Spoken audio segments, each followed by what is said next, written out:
If you've ever been to the National Arts Centre in Ottawa, toured the National Historic Site in Baden, or attended the Stratford Festival, you've probably already seen the work of Ontario artist Ruth Abernethy in person. Often larger than life-sized and cast in bronze, her sculptures are stunning and hard to miss. She reflects on some of her works in a new book. It's called Life and Bronze, A Sculptor's Journal.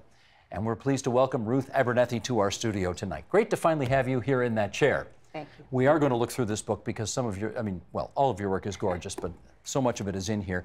But I want to find out a bit of background on you first, because you didn't instantly start as a sculptor, right? You had music first, and then you were sort of props master for theater companies? Theater, yeah. How did you get to sculpting? Well, on music on stage with my family leads me to introduction to the theater, and really in theater I'm more comfortable backstage. I'm useful. Rubber fish by 5 o'clock, I'm your girl. That was fun. That was 20 years of building props at the Stratford Festival and, you know, in charge of shops elsewhere. From there, my first bronzes went into the Stratford Festival in front of the main entrance. Fabulous. 20 years ago. 20 years ago. Yeah. Well, happy anniversary. Thanks. Take us, I mean, I know you could speak for hours about the process one goes through from idea to finished product, but just if you can briefly, take us through the stages of idea and then where it goes from there. My portraits are all about character, and I think that comes from theater. Why do we love the BBC? Because they understand that. So for me, it is character. It is, I bring in an element of time. I want a particular set of features set in time, some real moment, which makes them the perfect permanent performance, and we as viewers become the item that changes in the exchange. So from that, you asked me to think of a true moment of Glenn Gould. There's one. How long does it take to have an idea? Moments. I look at photos. If you looked at 40 photos from a family wedding, you could pick 3 that make you smile because there's some truth in them. That's what I want. And from idea to finished product, it takes how long? Months. I did Gould in 4 months in terms of the entire process of mine. It takes as long to recreate him in bronze, but I kind of use that as a benchmark. Some aspects of it now I'm quicker at, but in fairness, I'm never doing just one thing at a time. So that's my benchmark. Often they take longer. I would suggest a month to do a nice head study. So you're doing multiple projects simultaneously? Yeah. Yeah. Okay. Yes. Not necessarily the actual sculpting. I'm not necessarily moving from this sculpture to this sculpture in terms of portraits. Some of the projects have had more than one head. Now, this next picture is going to be interesting because unlike people who, for example, sculpt in marble and they're dealing with one piece, you are really, I mean, I don't want to say it's like a Ford Motor Company assembly line here, but you are dealing in pieces and then assembling them all together. And I'm trying to imagine you walking through an airport with John A. MacDonald's head under your arm, going through the security. In checked luggage. In checked luggage, okay. Setting off the scanners, How does this work exactly? You know what? Engineering. It's the fundamental engineering of getting it right. You don't wade into the studio hoping that some idea is going to strike you and you just start out. You know, you don't start knitting a sweater without a pattern. I love the engineering. And that's where my 20 years in theater, planning 5 shows at once, planning what will happen when the actor comes on stage and lights come up, that's where it kicks in. It's got to be right. You have to know where you need to end up. And there's a lot of measuring, a lot of planning, a lot of conversations, and thousands of emails. Thousands of emails, indeed. Let's show another image here. Here is John McCrae, author of course, that famous poem In Flanders Fields. This is in Guelph, Ontario, his birthplace. And I guess I want to know, how deeply do you feel you need to research a man like this, his background, before you can get that insight into his character and therefore sculpt him the way you want him to look? Well, there's a shortcut with McCrae. It's that poem, isn't it? Yes. The ultimate dilemma of military service and commitment. How does violence beget peace? How can this tragedy become heroism? You know, with McCrae, there's a shortcut. I don't presume to be a scholar for any of my subjects. There's just too much. You could spend a lifetime studying these larger-than-life legacies. Well, you say larger than life. Yeah, well, they are in every sense. But your bronzes are actually larger than the actual people. Yes. Yes. Literal life size looks too small. Plus, hot metal shrinks. So you end up with, instead of an enhanced portrait, you've diminutized these characters if you work literal sized. And you actually want them larger than life. I absolutely do, yes. So many of them are. And John McCrae's 150% life size. Oh, I see, okay. Here's another one. Anybody, we alluded to this off the top. You go to the National Arts Centre in Ottawa, and there's Oscar Peterson beside his piano. And is that you with the Queen in the background of that shot? It is, in fact. And I think Prince Philip is there too. It was very nice. You met the Queen. Well, yes, and she turned to me and asked, how do you make such beautiful metalwork? Which is why we're laughing. That is such a complex process. I would never describe it in 20 seconds. And that's Peter Herndorf, who used to be chair and CEO of this place, standing right beside you there. Yes, another larger-than-life. Isn't that cool? Now, I've seen this one many times, obviously, Oscar Peterson, and I wonder if you ever just sort of hide around the corner and just watch. I don't have to hide. If I have done an appreciable portrait of Oscar Peterson, you have a moment with Oscar. You don't have a moment with my opinion of Oscar. I fall out of the picture, so I can stand on the corner. Nobody knows who I am. It's perfect. And when you're watching people interact with the statue, what are you looking for? Joy. A moment of thought, something they can remember, a sense that they've connected to a bigger Canadian tapestry. The cool thing about your work is that, and you've seen this a million times, I'm sure, people love to sit down right beside your work and either imitate it or put their arm around it, or they really feel a need to connect with it. But that's the emotional architecture. Yeah. We don't need aggrandizement. I avoid it like the plague. You know, there are no plinths. I mean, it would be easy to read the last chapter of Oscar's life story and decide that with his talent it was easy. And I suggest that you understand that this talent is an obligation to these people. Having some specific skill is an obligation. They rise to the challenge because they really don't have a lot of choice, or we are looking at the choices they've made. We don't need plinths for that. Not in this country. Aggrandizement works against us, I think. The people we've referred to so far are all well-known people, but you don't just do the famous, you also do people that some people I suspect have never heard of, like this little guy here. This is Jeffrey Baldwin, who was 5 years old when he died in foster care. And why did you want to sculpt him? Frankly, I'm not sure I did. I thought it was a moving story, and I don't mean to make light for a second, but it's really challenging. I mean, I have 2 sons and a very close-knit family. So the thought of, in the time it takes to create a portrait, the thought of focusing on the death, which in his little life, there's nothing else. With a legacy portrait, there's lots of places to hang your hat and leave you wondering. With Jeffrey, that's really the story. So I buffered myself from knowing too much about it. I have too vivid an imagination. And not that I wonder that it was done, but there is no other element. Maybe you go back there and recommit to parenting. Maybe you go back, you know, as an 8-year-old or an 18-year-old or a 38-year-old and understand that they are the permanents and we are the evolving. Where is this one, portion? Greenwood Park, East Toronto. Never seen it before. Oh yeah, when in 2014 I'd done John McCrae, 150% life size, and then I did him. And it was just this shocking moment of thinking, my gosh, all those same body parts fit on this guy who's only 40 inches tall. A curious juxtaposition. Now you've got him in a Superman costume. How come? Children not well loved are not well documented, and the only photos that we had that really showed the spirit of the child, he was wearing this little dime store costume with the great insignia on the front, which was part of the uproar, of course, because DC Comics had to agree that the logo be used in a public art piece in order for the sponsor to get permission to put it in public space. Were they on side from the beginning? No, because it was associated with child abuse, and they immediately, on legal advice, backed away and said, no, I think we won't. How'd you get them to change their mind? Well, the public outcry was amazing. I mean, there was more press and more feedback about that little project than anything else I've done. So DC reversed their decision. The eyes on Jeffrey, on your sculpture, are really quite haunting. And you had to look into those eyes every day for, I guess, weeks or months.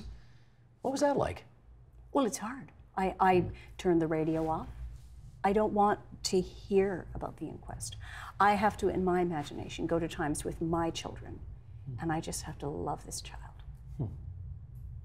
I got to go find that one. That's beautiful. Yeah, it's a good visit. Okay, Ruth, if you thought that was controversial, let's get into some real juicy controversy here, shall we? Sure. One of your more recent projects was called Prime Minister's Path. What was that all about? Well, it's a concept long held with the eye on 2017. So the mandate being include and portray all Prime Ministers of Canada. For the 150th? For the 150th, yes. And this is, without hesitation, legacies large and small, but the mandate was the sequence of Prime Ministers with the goal of prompting discussion about leadership. And how it happens, how much it's valued. Sure. Which ones did you do? I had sculpted John A. Macdonald as a young man in a true moment in Picton, Ontario. He was his first court appearance. He's on the street in Picton in a design called a holding court, because he actually defended himself in court in the Picton courthouse, 1834. I love that one. I love this one. Well, I've seen this one. And the great thing about it, of course, you can pose in the dock sassy, there. Right? Isn't he? Yeah. You can pretend to be a witness under trial by him. Yeah.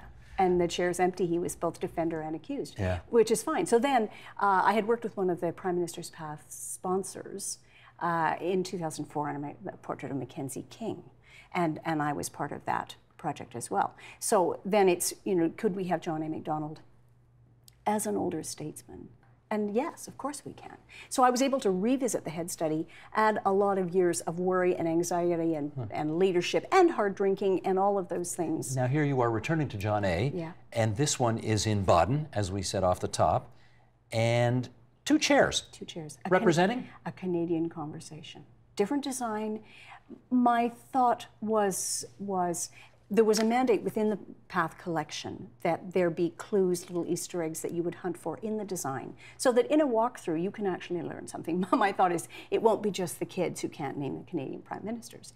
So we had an obligation to hint at a lot of information, which we did with symbology. The two chairs, based on actual chairs. My thought is that sadly, Canadian history is littered with agreements and signed, reaching consensus, reconciliation. With that, in agreement there can be feasting.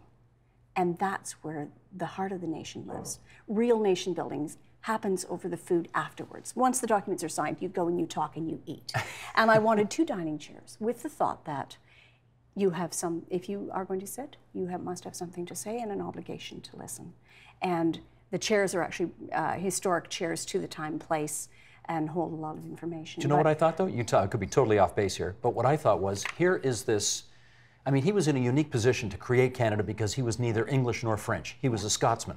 Yeah. So here's this Scotsman, one hand on the English chair, another hand on the French chair, bringing everybody together. Yeah, I think so. Now, missing, of course, is the Indigenous angle, and we are going to get into that now because Wilfrid Laurier University was going to be the site of this whole series of prime ministerial statues. They dropped the idea because it got too hot, too controversial. You heard the news, obviously, about the Elementary Teachers Federation, which suggested that Sir John A.'s name ought to be taken off all of the schools in the province of Ontario because of his record on Indigenous issues. There are workers in the United States right now who are wearing bulletproof vests as they take down statues of Dixie heroes, Confederate State of America heroes, from 150 years ago. So I've got to ask, I want to know how you feel about this whole controversy about taking Macdonald's name off or taking his statues down or whatever. Yeah. Well, what I love is that about portraiture is that it's never a slam dunk. What I actually love are these conversations about my work. It's never a slam dunk. I also think that we have to look at the duality of the political process. No one ever gets 100% of any vote. So it's a dual narrative from the get-go.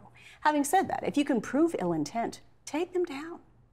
If you can prove ill intent or some greater symbology or purpose or agenda in their being placed there, take them down. We've all watched the wall come down. We've watched those statues topple. Okay, but you're saying if that's the test, you're saying if you can prove ill intent. Yeah. I mean, we can prove ill intent by Sir John A. as it relates to certainly the Métis. He went to war against Riel and certainly against Indigenous people as well. Yeah, so maybe he needs to come down. Really? I think within the context of what I've done is I'm always working with time. Even though bronze is sort of timeless, it's not the case. I'm working with a moment in time. That in Picton is true. It's a representation of a sassy young man who went to court to defend himself. He's a lawyer then, he's not the PM. He's not even a lawyer then. Oh, what is he? He's a teenager. Oh, okay. He's just this sassy young man in Picton who figures that he has the right to an opinion in public space, and he goes to defend himself in court and wins. It's a moment. It's a true moment in history. In terms of the Prime Minister's Path, the mandate of that collection is to present all Prime Ministers. And you can't do a Prime Minister's collection and not put him in there. If you revile the man, well, that's maybe true. But here's the issue. Some people are going to think that when you make these statues that we are lionizing or, glorifying. Heroizing. Well, it's back to aggrandizement. I don't see that as meaningful in this country. You know, the self-scrutiny is both a luxury and an obligation. So you don't think you're doing that? No, it's a guy standing there with a chair. Like, he's not on a plinth. There's no great hoopla. He's a guy who was elected to lead the country. And in doing that, he had to represent us, but he also had to please us as a young nation. Any of your statues, to your knowledge, ever been vandalized? No. Well, Al Waxman's been painted, but I wouldn't call it vandalized. Al Waxman in downtown Toronto. Done because I guess because he's near the art school. He's been painted, and I have some lovely photos of him painted. Yeah, but, they do that, but, don't they? But this, we're talking painted nails. You know, we're not talking vandalized with a sense of destruction. Right. Could you sculpt somebody whose views you thought were truly reprehensible? No. So you have to like the person you're sculpting? Oh, you don't have to like them. Admire but them? They demand my regard. Admire is always better, you know, yeah.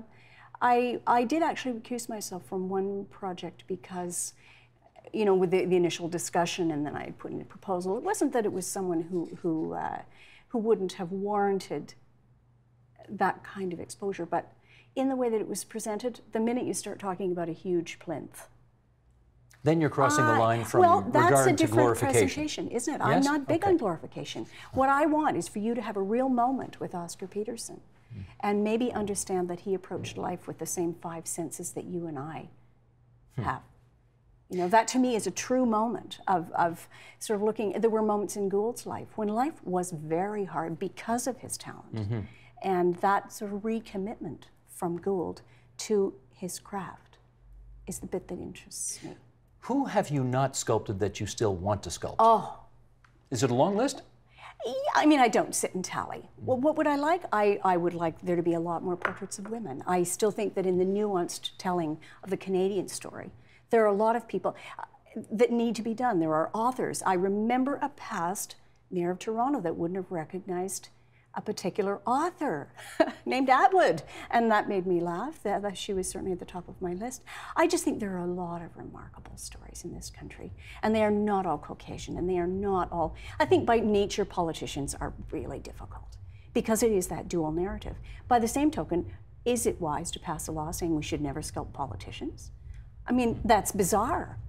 Over time, if their position changes, if our perception of their contribution changes, maybe that's the role of museums. But I wonder if there's going to be a moment coming up in the next few years where somebody gets on the phone to you and says, Ruth, we have this statue of Sir John A., and it's a beautiful statue, but you know what? There is this controversy, and I think what we need is, you know, we may need we may need a statue of Joseph Brant right beside him, or we may need a statue of some other person of significance. Oh, I think there's You're ready to go there.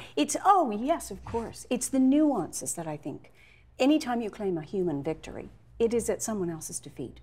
And I think there's no point in human history where you could insert yourself and not have to align with one group or another that was rising or losing power. Sadly, I mean, you really have to get the context of the time period in your mind.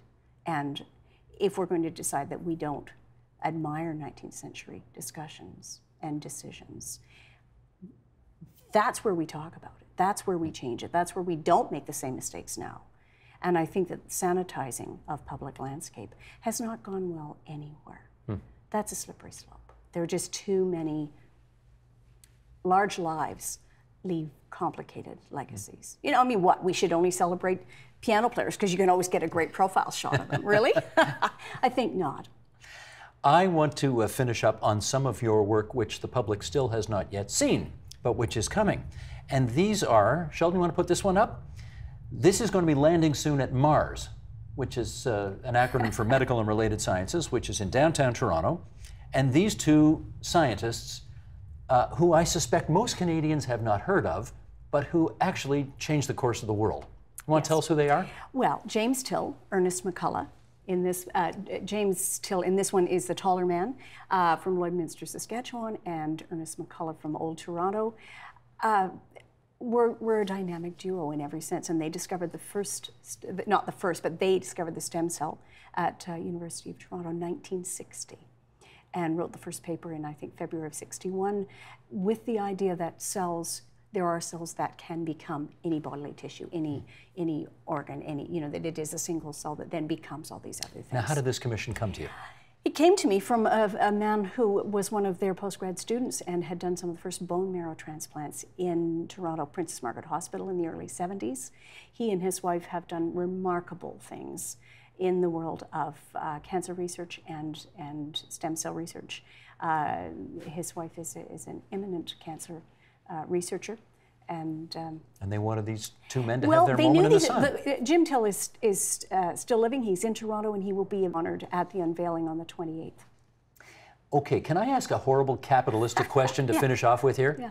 How much does it cost to get one of those things done? It's what is it?